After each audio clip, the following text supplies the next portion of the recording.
Okay, so today we are going to learn about the various rules for construction of a root locus diagram. ठीक है, तो इसके पहले जो है हमने बेसिकली रूट लोकस डायग्राम बनाना देखा था. ठीक है, but it was just a normal approach.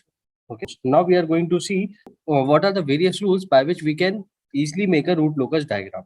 Okay, तो रूट लोकस डायग्राम को बनाने के लिए ऐसे कौन से रूल्स हैं जिसके थ्रू हम बहुत आसानी से किसी भी सिस्टम के करस्पॉन्डिंग रूट लोकस डायग्राम बना सकते हैं. ठीक है, तो सबसे पहला रूल इसमें जो आता है वो क्या है आपके पास? Symmetrical.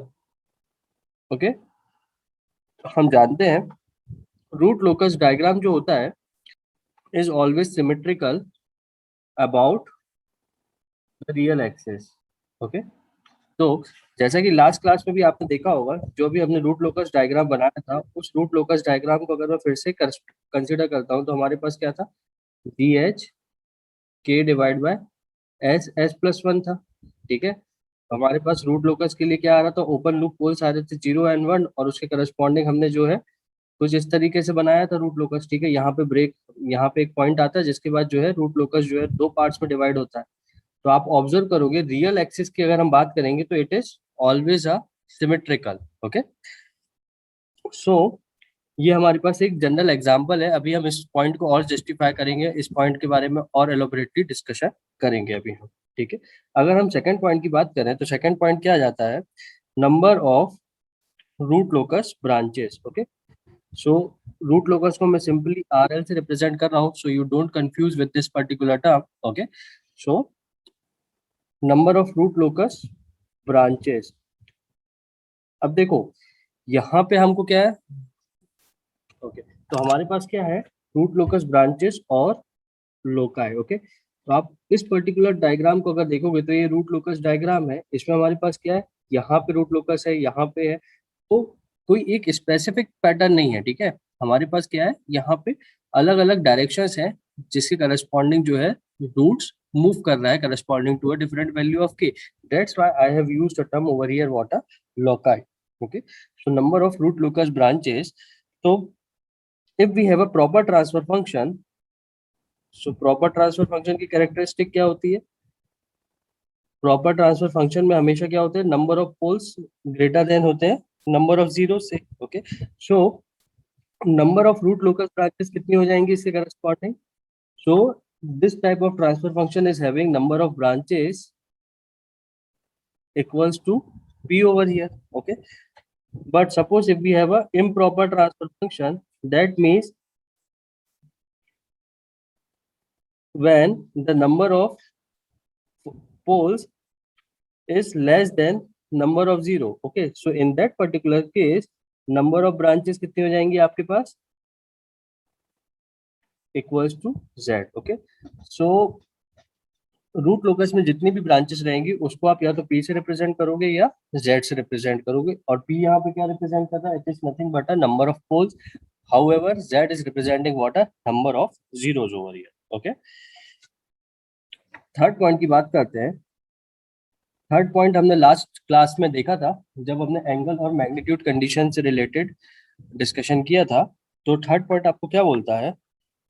Okay, so if a point exists on a real axis of a root locus branch, okay, then the sum of poles and zeros to the right hand side of that point should be odd. Okay, तो root locus जो है वहीं पे लाई करेगा जब, या ये समझ लीजिए कि रूट लोकस जो है उसी लोकेशन में, ग्राफ के उसी लोकेशन में लाई करेगा जहां पे क्या होगा? आपके राइट हैंड साइड में जो है ऑड नंबर ऑफ पोल्स और जीरोस होंगे. फॉर एन इंस्टेंस अगर हम इस पर्टिकुलर एग्जांपल की बात करेंगे तो इस पर्टिकुलर एग्जांपल में अगर आप देखो, मैं यहाँ पे फिर से क्लियरली बनाता हूँ. बेसिकली हमारे पास क्या हो रहा है?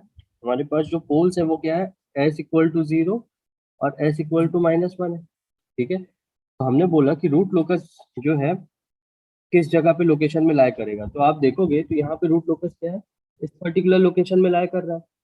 ठीक है, तो लाई कर रहा है क्योंकि अगर मैं इस पर्टिकुलर लोकेशन में देखता हूँ, ठीक है, तो इसके राइट साइड में क्या आ रहा है आपके पास? एक स्पेसिफिक पोल आ रहा है और ये स्पेसिफिक पोल कैसा है? ऑड नंबर में है. ठीक है, दैट्स व्हाई जो रूट लोकस की ब्रांच है वो केवल इस पर्टिकुलर एरिया पे लाई कर रही है. ठीक है, हमारे पास हमारे दिमाग में क्वेश्चन आना चाहिए था कि रूट लोकस की ब्रांच जो है इस पर्टिकुलर लोकेशन में क्यों नहीं लाई कर रही है, मतलब एस इक्वल टू -1 के लेफ्ट में क्यों नहीं है। ठीक है, तो अगर आप इस पर्टिकुलर लोकेशन को ऑब्जर्व करोगे तो इसके राइट में अगर हम देखेंगे तो क्या है, दो पोल्स हैं। दो पोल्स मतलब क्या हो गया, यहाँ पे total even number of poles, and that's why root locus branch is not existing over here in this area. Okay, so it is a very mandatory condition that the if the point exists on a real axis of a root locus branch, then the sum of poles and zero to the right hand side of that pole should be odd. Okay, और इसका दूसरा meaning भी होता है, okay, so root locus will only exist on that portion of real axis where the sum of poles and zeros to the right hand side is odd. Okay, तो जहां पे भी हमारे पास ये कंडीशन फुलफिल होगी वहां पे क्या होगा, रूट लोकस लाई करेगा। ठीक है, चलिए हम एक एग्जांपल के थ्रू इसको समझने की कोशिश करते हैं। बेसिकली ये कहना क्या चाहता है, अभी हमको कुछ समझ में नहीं आया जनरली देखा जाए। ठीक है, तो अगर मेरे पास क्वेश्चन है, उस क्वेश्चन में गिवन है find the sections on the real axis which belongs to root locus. Okay, तो हमारे पास जो क्वेश्चन गिवन है वो है जी एच इक्वल्स टू के s+2 s+4 divide by s+3 and s+5। Okay, तो सपोज हमारे पास ये क्वेश्चन गिवन है, अब हमको ये फाइंड करना है कि रियल एक्सिस के कौन सा पोर्शन है जहां पे रूट लोकस लाई करेगा। तो सबसे पहले हम लोग क्या करते हैं, एस प्लेन में प्लॉट करके देखते हैं पोल्स एंड जीरोस कहाँ कहाँ आ रहे हैं। तो कितने हैं, 3 पोल्स है। ठीक है, इसमें पोल्स कितने हैं हमारे पास, 3 है, और जीरोस कितने हैं हमारे पास, 2 है। ठीक है, तो आप ऑब्जर्व करोगे हमारे पास लोकेशन ऑफ पोल्स क्या क्या है, एस इक्वल टू 0। ठीक है, then S equals to -3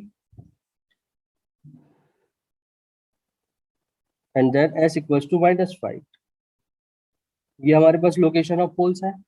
zeros की अगर हम बात करेंगे तो जीरोस कहाँ कहाँ पे है आपके पास, -2 पे है एंड -4 पे। तो एक जीरो आ गया -2 पे, और दूसरा जीरो आ गया कहाँ पे, -4 पे आ गया।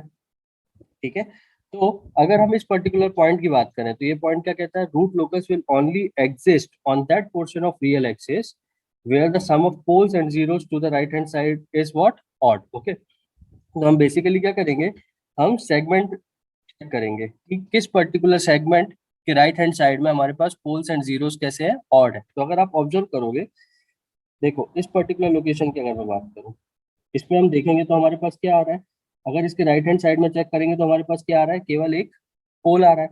इसका मतलब रूट लोकस डेफिनेटली इस पर्टिकुलर एरिया में लाई करेगा। ओके, इसी तरीके से अगर मैं इस पर्टिकुलर लोकेशन, इस पर्टिकुलर सेक्शन की बात करूंगा तो यहाँ पे देखोगे तो आप क्या आ रहा है, एक जीरो आ रहा है और एक पोल आ रहा है। ठीक है, इसका मतलब क्या हो गया, हमारे पास जीरो और पोल मिला के कितने हैं, टोटल 2 रूट्स हैं जो राइट हैंड साइड में है। ओके, 2 मतलब क्या हो गया, इवन। डेफिनेटली इस पर्टिकुलर सेक्शन में हमारा रूट लोकस लाई नहीं करेगा। ठीक है, फिर हमारे पास ये थर्ड कंडीशन आती है। तो अगर आप यहाँ ऑब्जर्व करोगे तो इसके राइट हैंड साइड में कितने पोल्स एंड जीरोस है, 1 2 and 3। Okay, so total we have 3 poles and zeros over here. Okay, so definitely root locus will lie on this particular region. And again, in this particular region, in between -5 and -4, you can see we have a total 2 zeros and 2 poles. That means we have total 4 roots over here. Okay, और 4 कैसा represent कर रहा है आपको, even number. That's why in this particular section also root locus is not present. Okay, and again in that particular region we have a root locus presence over here because the number of roots over here are what, 5. Okay, so number of poles and zeros, if I count together, we have total number over here as what, a 5. 1 2 3 4 5। ये सभी को समझ में आया कि root locus किस तरीके से किस सेक्शन में लाया करेगा, रियल एक्सिस के किस सेक्शन में रूट लोकस लाया करेगा, ये समझ में आया आपको इस पर्टिकुलर न्यूमेरिकल में। ठीक है, तो ये सिंपल तरीका है जिससे हम ये फाइंड कर सकते हैं रूट लोकस कहाँ कहाँ लाई करेगा। चलिए अब एक और न्यूमेरिकल करके देखते हैं, अगर आपको ये समझ में आया है तो। सो हमारे पास again open loop transfer function G H given है यहाँ पे, इसकी वैल्यू है, इसका एक्सप्रेशन है के S plus one divide by S square S plus four S plus five. ठीक है, हमारे पास ये ट्रांसफर फंक्शन यहाँ पे गिवन है। हमको इसके करस्पॉन्डिंग जो है फाइंड करना है रूट लोकस का, किस सेक्शन में रूट लोकस जो है लाई करेगा on a real axis. Okay, तो अगर हम इसमें अगेन ऑब्जर्व करें तो हमारे पास टोटल नंबर ऑफ पोल्स कितने आ रहे हैं। अब देखो एस स्क्वायर है यहाँ पे, ठीक है, तो एस स्क्वायर करस्पॉन्डिंग 2 0 हो गया, फिर यहाँ पे क्या हो गया -4 एंड -5। तो अगर हम टोटल बात करेंगे तो हमारे पास कितने पोल्स हैं यहाँ पे, 4 पोल्स आ रहे हैं।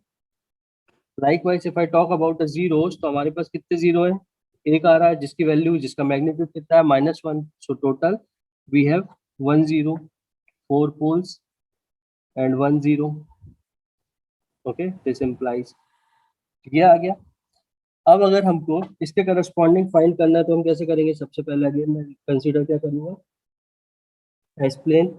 इसमें हमारे पास क्या है, एस इक्वल टू 0 पे 2 पोल्स हैं। ठीक है, तो सबसे पहले हम 2 पोल्स बना देते हैं। ये आ गए हमारे एस इक्वल टू 0 पे 2 पोल्स। ठीक है, उसके बाद तीसरा पोल कहाँ पे है आपके पास, -4 पे। चौथा पोल कहाँ पे है आपके पास, -5 पे। ठीक है, अपार्ट फ्रॉम दैट एक जीरो है, वो कहाँ पे है आपके पास, -1 पे। ये आपको दिख रहा है। तो चलिए फटाफट आप 2 मिनट का ब्रेक लीजिए और जल्दी से इसको खुद से ड्रॉ करके देखिए कि इसका रूट लोकस जो है किस पर्टिकुलर सेक्शन में प्रेजेंट रहेगा ऑन अ रियल एक्स। ठीक है, अब देखिए सबसे पहले हम इस सेक्शन की बात करते हैं। इस सेक्शन में अगर आप ऑब्जर्व करोगे तो अब कितना हो रहा है, अगर मैं इस सेक्शन की बात करूंगा, ठीक है, इस पर्टिकुलर सेक्शन में अगर हम राइट साइड में देखेंगे तो अब कितने पोल्स दिख रहे हैं आपको, 2 पोल्स दिख रहे हैं। 2 पोल्स इसका मतलब क्या हो गया, इवन नंबर हो गया। इसका मतलब डेफिनेटली इस पर्टिकुलर रीजन में जो है रूट लोकस लाई नहीं करेगा। ओके, फिर मैं दूसरी तरफ बढ़ता हूँ सेकंड सेक्शन में। तो यहाँ पे अगर आप ऑब्जर्व करोगे तो ये -4 टू -1, ओके, या आप ये समझ लो -1 टू -4। इसके राइट साइड में अगर मैं ऑब्जर्व करूंगा तो मेरे पास टोटल कितने पोल्स और जीरोस हैं, 3 पोल्स और जीरोस हैं। ओके, ठीक है, एक जीरो है और 2 पोल्स हैं। तो डेफिनेटली रूट लोकस जो है वो इस पर्टिकुलर एरिया में लाई करेगा, इस पर्टिकुलर सेक्शन में लाई करेगा। लाइकवाइज अगर मैं इस पर्टिकुलर सेगमेंट की बात करूंगा तो फिर से यहाँ पे मेरे पास कितने आ रहे हैं टोटल पोल्स और जीरोस, एक दो और यहाँ पे 2 हैं। ठीक है, तो टोटल 4 आ रहे हैं, है ना। तो इन 4 पोल्स और जीरो के कारण अगेन यहाँ पे लाई नहीं करेगा root locus. And again after -5 over here, now you can see we have a total number of poles or zeros which are 5 over here. Okay, so 1 2 3 and then 4 5, so root locus will lie on this particular region over here. ठीक है, तो हम आगे बढ़ते हैं फिर। तो अभी हमारे पास कौन सा पॉइंट था, थर्ड पॉइंट। ठीक है, now we have a fourth point. अब अगर आप इन पर्टिकुलर एग्जांपल में ऑब्जर्व करोगे तो हमारे पास क्या है, पोल्स और जीरोस का कॉम्बिनेशन है। ठीक है, जिसमें प्रॉपर ट्रांसफर फंक्शन है। अगर तो पोल्स कैसे हैं, ग्रेटर देन जीरोस है। ठीक है, तो डेफिनेटली अगर पोल्स जीरो से बड़े हैं so we have a concept of what a virtual zero come into existence. Okay, तो उन वर्चुअल जीरो से करस्पॉन्डिंग हमको फाइंड करना होता है एसिम्पटोट्स। ठीक है, उन वर्चुअल जीरो की करस्पॉन्डिंग हम फाइंड करते हैं एसिम्पटोट्स। चलिए, तो नेक्स्ट पॉइंट में हमारे पास क्या है, एसिम्पटोट्स।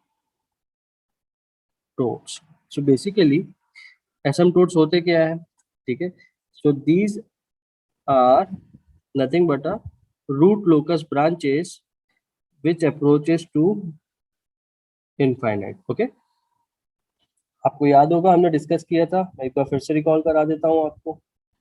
इस पर्टिकुलर केस में जैसे यहाँ पे 2 पोल्स थे, जीरोस नहीं थे इसमें, तो हमारे पास 2 वर्चुअल जीरोस मिल रहे थे। ठीक है, तो बेसिकली ऐसे कौन से रूट लोकस ब्रांचेस हैं, कितनी रूट लोकस ब्रांचेस हैं जो कि इनफाइनाइट को अप्रोच कर रहा है। तो आप देखो यहाँ पे 2 रूट लोकस ब्रांचेस हमको मिल रहे हैं जो इनफाइनाइट को अप्रोच कर रहा है। ठीक है, तो इन दोनों रूट लोकस ब्रांचेस को जो इनफाइनाइट पे अप्रोच करते हैं इनको हम कुछ नहीं है, एसिम्पटोट कहते हैं। ठीक है, इनको, इन्हीं को हम एसिम्पटोट्स कहते हैं।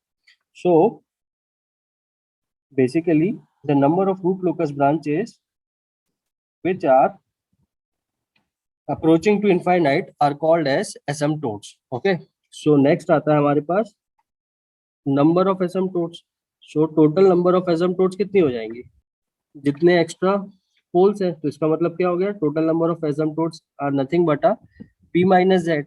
इसी तरीके से नेक्स्ट आता है हमारे पास एंगल ऑफ एसिम्प्टोट। तो किस एंगल में जो है ये एसिम्प्टोट जो है वो इनफाइनाइट को अप्रोच करेंगे। तो एंगल ऑफ एसिम्प्टोट्स, जिसको मैं कैसे रिप्रेजेंट करता हूँ थीटा से, it is nothing but a plus minus 2q plus 180 degree divide by p minus z.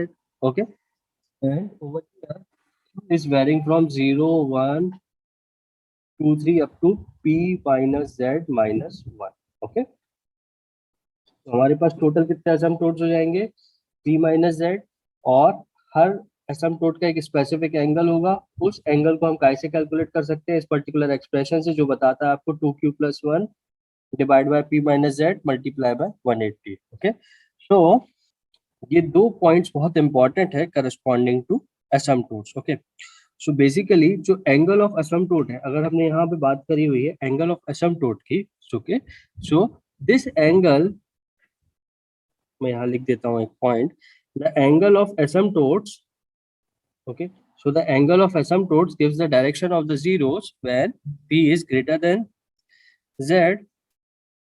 okay, तो यहाँ पे बात आती है एसिम्प्टोट्स की। ठीक है, नेक्स्ट पॉइंट आएगा आपके पास which is nothing but a centroid. अब अगर हमारे पास एक से ज्यादा एसिम्प्टोट है तो डेफिनेटली वो कहीं ना कहीं रियल एक्सिस में जो है, कहीं ना कहीं रियल एक्सिस से ओरिजिन हो रहे होंगे, तो उस पर्टिकुलर पॉइंट को हम क्या कहते हैं, सेंट्रोइड।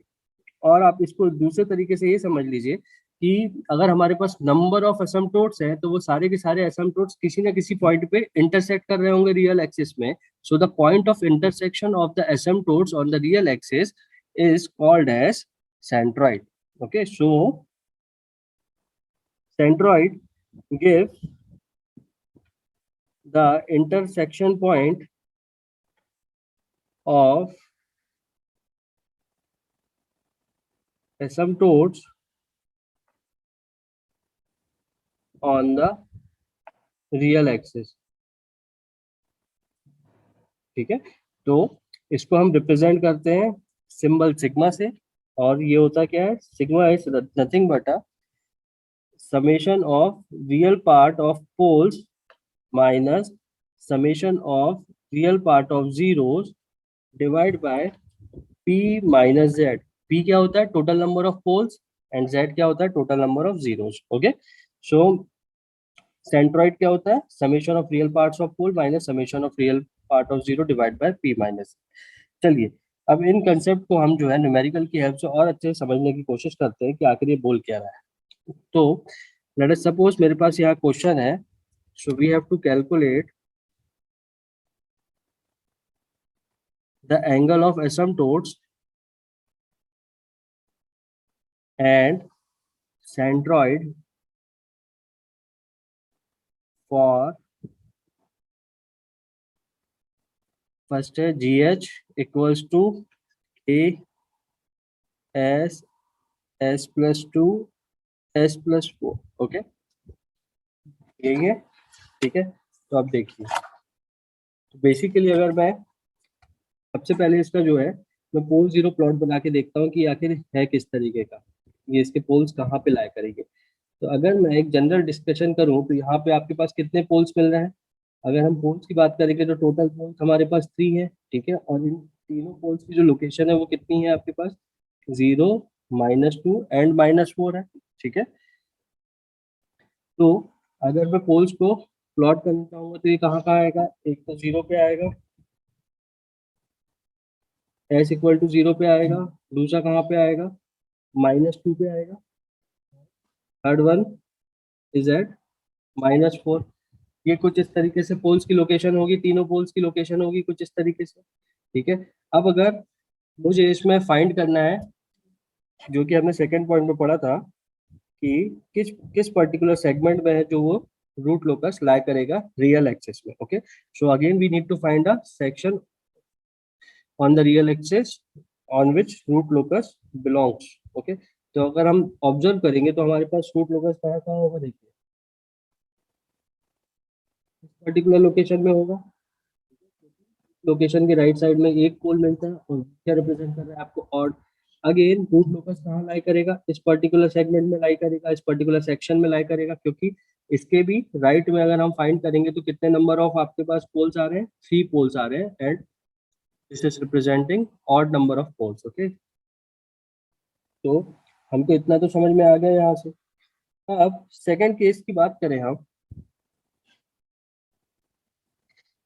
अब हमको इस क्वेश्चन में क्या फाइंड करना है, एंगल ऑफ एसिम्प्टोट्स। तो अगर आप ऑब्जर्व करोगे, अब यहाँ पे 3 पोल्स हैं, ठीक है, सो ये प्रॉपर ट्रांसफर फंक्शन है, पोल ग्रेटर देन 0, तो डेफिनेटली इसमें जो नंबर ऑफ एसिम्प्टोट्स है वो कितनी आएंगी,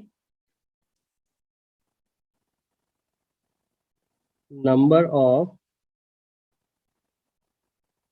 एसिम्प्टोट्स कितना होएगा इसमें, it is nothing but a p minus Z, so it is again 3 over here, ठीक है, because p is 3 and z is 0 over here. Okay, so number of asymptotes कितने होंगी, 3 होगी।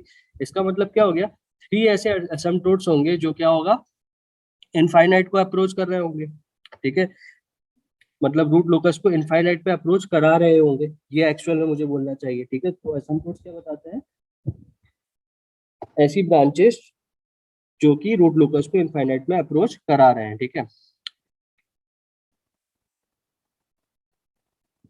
सो नंबर ऑफ एसिम्प्टोट्स मेरे पास 3 आ गए, ठीक है।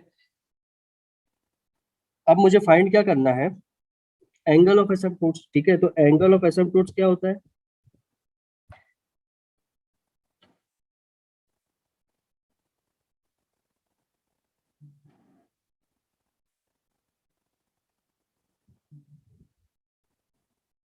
हम कैसे फाइंड करते हैं, it is nothing but a plus minus 2q plus 180 divide by p minus Z, okay. और q की वैल्यू कहाँ से कहाँ लाई करती है, 0 1 2 up to p minus Z minus 1, okay. तो हमारे पास q की वैल्यू कितनी हो जाएगी, 0 1, ठीक है, ये 3 वैल्यूज आएंगी। तो हमारे पास एसिम्प्टोट्स भी 3 है, 3 q की वैल्यू आ गई, तो डेफिनेटली मेरे पास 3 एंगल आ जाएंगे, ठीक है। तो एंगल थीटा कितना हो जाएगा हमारे पास, सबसे पहले अगर मैं 0 सब्सटीट्यूट करता हूँ यहाँ पे, तो ये क्या हो जाएगा, plus minus 0 + 1 180 degree divide by p minus Z is 3, okay. So we have a plus minus 60 degree. दो एंगल तो मेरे पास मिल गए, प्लस और माइनस 60 डिग्री, ओके। अगेन अगर मैं इसमें 1 सब्सटीट्यूट करता हूँ तो यहाँ पे क्या आ जाएगा मेरे पास, 2 + 1 2, क्योंकि वैल्यू 1 सब्सटीट्यूट किया, तो 2 + 1 into 180 degree divide by 3, okay. तो ये कितना हो गया आपके पास, it is nothing but a 180 degree, okay. तो हमारे पास ये 3 एंगल आते हैं, पहला एंगल प्लस माइनस 60 है, और तीसरा एंगल क्या है, 180 डिग्री। अगर आप कंफ्यूज हो रहे हो तो आप इसमें Q की वैल्यू जो है 2 सब्सटीट्यूट कर लो, तो आपके पास आंसर क्या आएगा, 300 आएगा, ठीक है। 300 is nothing but a minus 60 degrees, okay. तो मैंने यहाँ पे प्लस माइनस 60 लिख दिया, ओके। तो this is corresponding to 2 asymptotes. तो अगर मैं इसको देखूंगा तो हमारे पास तीनों एसिम्प्टोट्स के एंगल आ गए, बट अगेन अब मुझे क्या फाइंड करना है, सेंट्रॉइड पॉइंट, सेंट्रॉइड फाइंड करना है, ठीक है, the point eight which all the asymptotes intersect. तो नेक्स्ट हमको क्या फाइंड करना है, सेंट्रॉइड। तो सेंट्रॉइड क्या होता है basically, it is represented by symbol sigma, it is nothing but a summation of p minus summation of z divide by p minus z, okay. तो समेशन ऑफ p क्या होता है बेसिकली, -4 - 2 0, और zero कितने हैं, 0 divide by p minus Z, कितना है आपके पास, टोटल 3, ओके। तो अगर मैं इसको सॉल्व करूंगा तो हमारे पास आंसर क्या आ रहा है, -2, okay. -4 - 2 is -6 divide by 3 is -2। तो अगर आप ऑब्जर्व करोगे तो सेंट्रोइड हमारे पास क्या आ रहा है, -2 आ रहा है। इसका मतलब ये पर्टिकुलर पॉइंट है, ठीक है, इस पर्टिकुलर पॉइंट पे ही हमारे पास सेंट्रोइड है। इसका मतलब जो भी एसिम्प्टोट्स है इस पर्टिकुलर पॉइंट से जो है इस पर्टिकुलर पॉइंट पे इंटरसेक्ट कर रहे हैं, ठीक है। तो मैं एसिम्पटोट्स अगर ड्रॉ करना चाहूँ तो कैसे आएंगे, तो मैं लाइट कलर से ड्रॉ करता हूँ। सो कैसे आ जाएंगे हमारे पास, ये 60 डिग्री हो गया, अगेन ये 60 डिग्री हो गया, और पीछे एसिम्पटोट क्या है हमारे पास, 180, ठीक है। ये कुछ इस तरीके से आएगा। तो अगर आप ऑब्जर्व करोगे तो ये कितना हो गया, this is nothing but a 60 degree, तो लाइट हो गया, तो ये कितना हो गया हमारे पास, 60 डिग्री, ये वाला एंगल, ये वाला एंगल कितना हो गया हमारे पास 180 डिग्री, ठीक है। और ये एंगल हमारे पास कितना हो गया -60 डिग्री। ये तीन एसिम्प्टोट्स के तीन एंगल आ गए हमारे पास। इसका मतलब हमारा जो रूट लोकस है इन एसिम्प्टोट से करस्पॉन्डिंग मूव करेगा, ठीक है। इतना समझ में आता है आपको। अपार्ट फ्रॉम दैट हम जानते हैं रूट लोकस हमेशा कहाँ से इनिशिएट होता है, ओपन लूप पोल से शुरू होता है, ठीक है। रूट लोकस हमेशा कहाँ से शुरू होता है, ओपन लूप पोल से। तो आप देखो यहाँ पे दो पोल्स है, तो डेफिनेटली रूट लोकस कहाँ से कहा जाएगा, कुछ इस तरीके से डायरेक्शन आएगा उसका, और ये बीच में कहीं ब्रेक होगा, और उस ब्रेक होने के कारण क्या होगा, ये रूट जो है वो कुछ इस तरीके से मूव करेगा। अभी हम इन पर्टिकुलर रूल के बारे में भी पढ़ेंगे कि इनको किस तरीके से ब्रेक करते हैं। ऐसा ही होगा, समझ में आ रहा है आपको। तो ये जो दो रूट्स है 0 और -2, ये कहाँ पे एक पर्टिकुलर पॉइंट पे ब्रेक होंगे, और जो इससे करस्पॉन्डिंग रूट लोकस ब्रांचेस है वो इनफाइनाइट को मूव करेगा at angle 60 and -60 degree, okay. Apart from that जो तीसरी ब्रांच है मेरे पास रूट लोकस की, वो कहाँ से इनिशिएट होगी -4 से, और ये एसिम्पटोट 180 डिग्री पे है, ओके। तो यहाँ पे जो मूव होगा रूट लोकस वो कहाँ पे होगा, इस पर्टिकुलर डायरेक्शन में होगा। ये समझ में आया सभी को, ये रूट लोकस डायग्राम सभी को समझ में आया, इसमें किसी को कोई डाउट तो नहीं है। तो ये न्यूमेरिकल समझ में आया सभी को। चलिए एक और क्वेश्चन सॉल्व करके देखते हैं, फिर ये समझ में आ गया तो हमारे पास नेक्स्ट क्वेश्चन आता है, ठीक है। अगेन हमको एंगल ऑफ असिम्प्टोट्स और सेंट्रॉइड फाइंड करना है, ठीक है, corresponding to this particular open loop transfer function which is gh equals to s+10 divide by s+4 s+20, okay. तो अब अगर इस पर्टिकुलर क्वेश्चन को आप देखोगे तो इसको मैं फिर से ड्रॉ करता हूँ।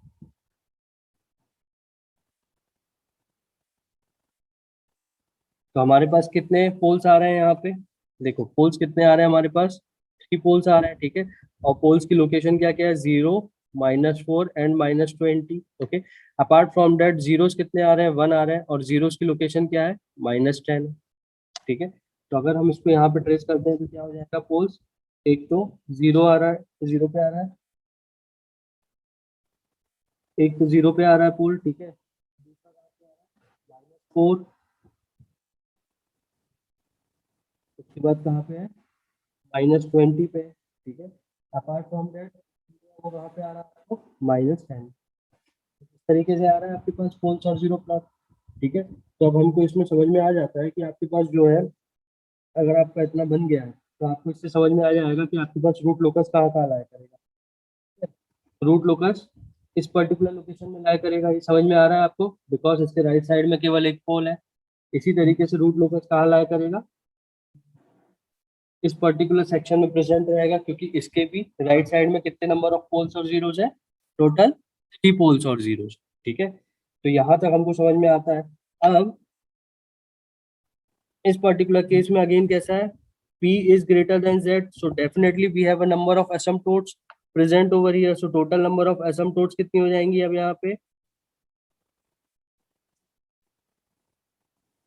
which is equals to P minus Z, so we have a total 2 asymptotes are present over here, ठीक है। ये समझ में आता है आपको। अब अगर हमको asymptotes पता चल गया तो हम एंगल ऑफ asymptotes निकाल सकते हैं। एंगल ऑफ asymptotes हम कैसे निकालते हैं, थीटा से, इसको क्या लिखते हैं 2q+1 ±180 degree divide by P minus Z, okay. तो अगर यहाँ पे 2 है तो Q की कितनी वैल्यूज आएंगी, 0 और 1 आएगा केवल, ठीक है, क्योंकि Q कहाँ से कहाँ वेरी करता है, 0 1 2 अप टू P-Z-1, और P-Z अगर 2 है तो P-Z-1 क्या हो जाएगा, 2 - 1 which is 1, okay. So Q की दो वैल्यू आएगी, 0 और 1 ओवर हियर, ओके। सो अगर मैं थीटा निकालूंगा तो थीटा कितना आ जाएगा हमारे पास, अगर 0 सब्सटीट्यूट करता हूँ तो ±90 डिग्री आएगा, ओके।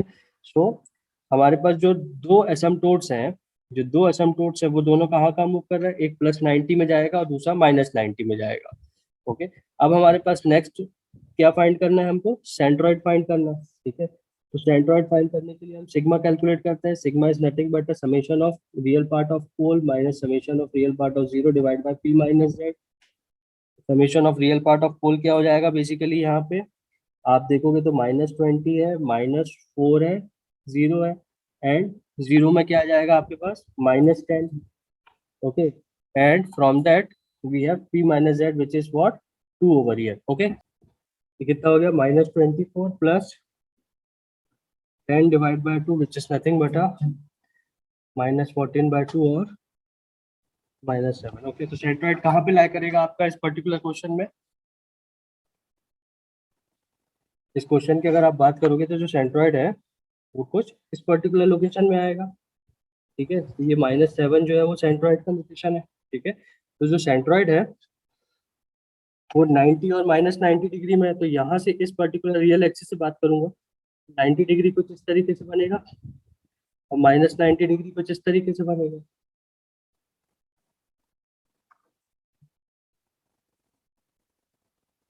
है ना?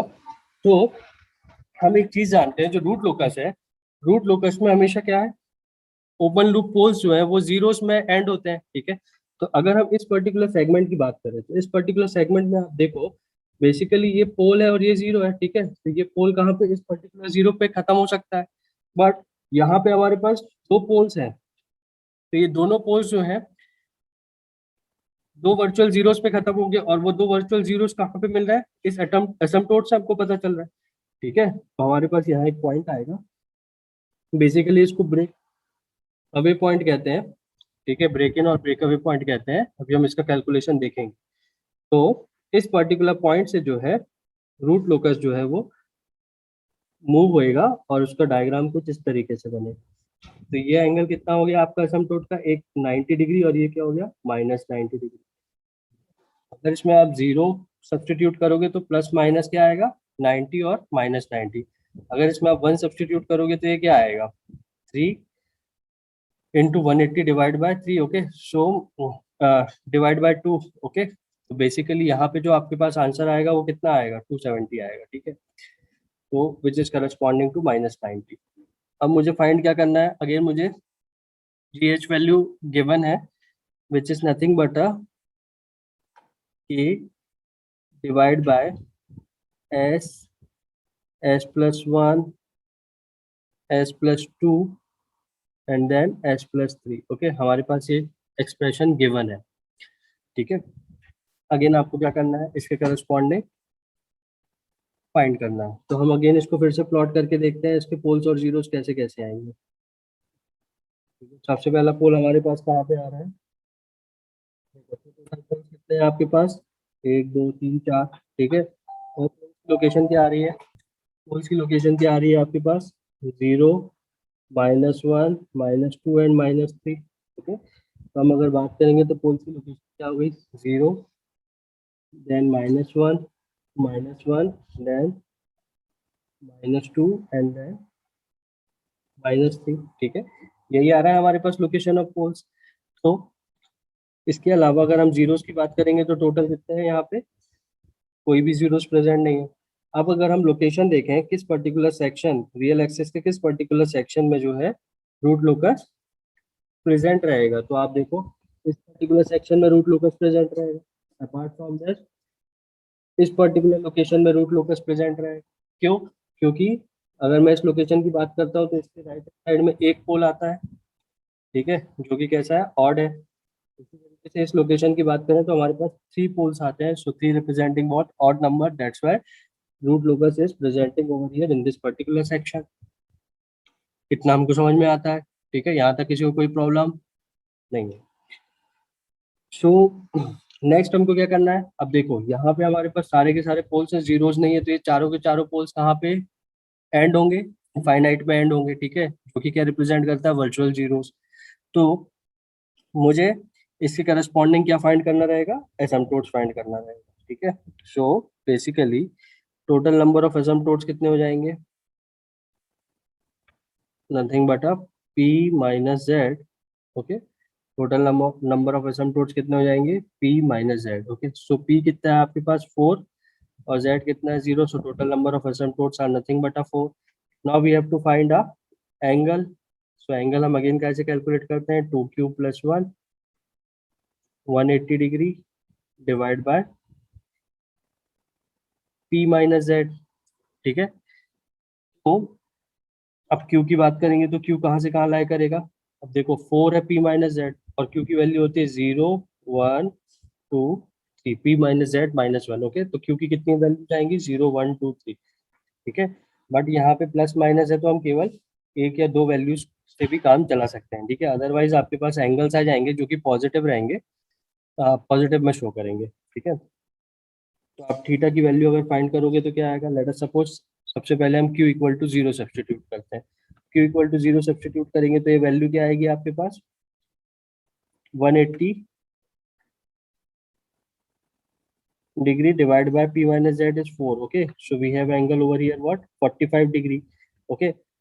Again मैं अब 1 सब्सटीट्यूट करता हूँ तो एंगल क्या आ जाएगा, 3 × 45, okay, 180 divide by p minus z, इसको ऐसा लिख सकते हैं हम लोग शॉर्ट में, 2q + 1 45, p minus z की वैल्यू 4 है, ठीक है। सबसे पहले 0 था तो 45 आया, 1 आया तो क्या होगा, 3 × 45, okay, which is nothing but 135, यही होएगा, ठीक है। इसी तरीके से क्यू की वैल्यू 2 सब्सटीट्यूट करोगे तो आंसर आएगा, और इसी तरीके से क्यू की वैल्यू 3 सब्सटीट्यूट करोगे तो आंसर आएगा। तो या तो हम क्यू की वैल्यू 1 2 3 सब्सटीट्यूट करके निकालें, या तो आप प्लस माइनस कंसीडर कर लो, तो आपके पास क्या आ जाएगा, ±45 और ±135, ठीक है। तो टोटल 4 एंगल्स आ गए आपके पास, +45 -45 +135 एंड -135, ठीक है। आप कैलकुलेट करके देख लेना, आपके पास ये 4 एंगल्स मिलेंगे एसिम्प्टोट से करस्पॉन्डिंग। तो एसिम्प्टोट्स के करस्पॉन्डिंग 4 एंगल्स तो हमको मिल गए, अब हमको क्या फाइंड करना है, सेंट्रॉइड। सेंट्रॉइड हम कैसे फाइंड करते हैं, सिग्मा से, sigma is nothing but summation of poles minus summation of zeros divide by p - z। तो समेशन ऑफ पोल्स क्या हो जाएंगे हमारे पास, -3 -2 -1 0, और जीरोस कितने हैं आपके पास over here, we have a total 0, then p minus z is 4, okay। तो सेंट्रॉइड कितना हो गया, 3 5 6 -6 divided by 4 which is nothing but 3/2 which is -1.5। तो सेंट्रॉइड हमारे पास क्या हो गया, -1.5। तो आप ऑब्जर्व करोगे तो सेंट्रॉइड हमको कहाँ पे मिल रहा है, कुछ इस पर्टिकुलर लोकेशन में मिल रहा है, ठीक है। तो अब इस पर्टिकुलर लोकेशन से हम एसिम्प्टोट्स को ड्रॉ करेंगे, तो देखो एसिम्प्टोट्स कैसे आ जाएंगे आपके पास, ये 45 डिग्री, ये क्या हो गया, ये +45 डिग्री है, -45 degree, okay. Then we have what 135 degree, -135 degree, ठीक है। कुछ इस तरीके से आपके पास एसिम्प्टोट्स आएंगे। ये एसिम्प्टोट्स क्या बता रहे हैं, कितने नंबर ऑफ पोल्स जो है वो कहाँ पे जाएंगे, इनफाइनाइट में खत्म होंगे, ठीक है। तो अब जो रूट लोकस है, इस रूट लोकस को अगर मैं ड्रॉ करता हूँ तो देखो बेसिकली रूट लोकस कहाँ से, ये दोनों पोल्स हैं, ठीक है। और हम जानते हैं ये 0 के करस्पॉन्डिंग है, पोल्स इक्वल टू 0 के करस्पॉन्डिंग है ये सारी वैल्यूज, ठीक है। तो जैसे k = 0 की बात करोगे तो ये पोल्स जो है कुछ इस तरीके से मूव करेंगे, और एक पर्टिकुलर पॉइंट पे आके जो है ये ब्रेक होंगे, ठीक है। और ब्रेक होने के बाद ये जो है कहाँ पे, इनफाइनाइट को मूव करेंगे, तो ये इनफाइनाइट को इस तरीके से मूव करेंगे बेसिकली, ठीक है। तो जो डायरेक्शन है रूट लोकस का वो कैसा जाएगा, कुछ इस तरीके से मूव करेगा, आया समझ में। इसी तरीके से अगर मैं इस साइड देखूंगा तो अगेन मेरे पास ये दोनों ओपन लूप पोल्स हैं, ठीक है। तो इन दोनों पोल से जो है रूट लोकस स्टार्ट होएगा, और एक पर्टिकुलर पॉइंट पे ब्रेक होगा, और ब्रेक होने के बाद जो है ये फिर से कहाँ मूव करेगा, इनफाइनाइट की तरफ मूव करेगा, corresponding to this particular asymptote, ठीक है। ये सिमेट्रिक होगा, मुझे इसमें बनाने में थोड़ा सा प्रॉब्लम आ रहा है, आप इसको बिल्कुल सिमेट्रिक बनाइएगा, ठीक है। पेन टैब में मेरे को बनाने में थोड़ा प्रॉब्लम आ रहा है, आप इसको बिल्कुल सिमेट्रिक बनाइएगा, ठीक है, क्योंकि रूल सबसे पहला क्या था, root locus is symmetrical about a real axis, ठीक है। तो ये समझ में आया आपको।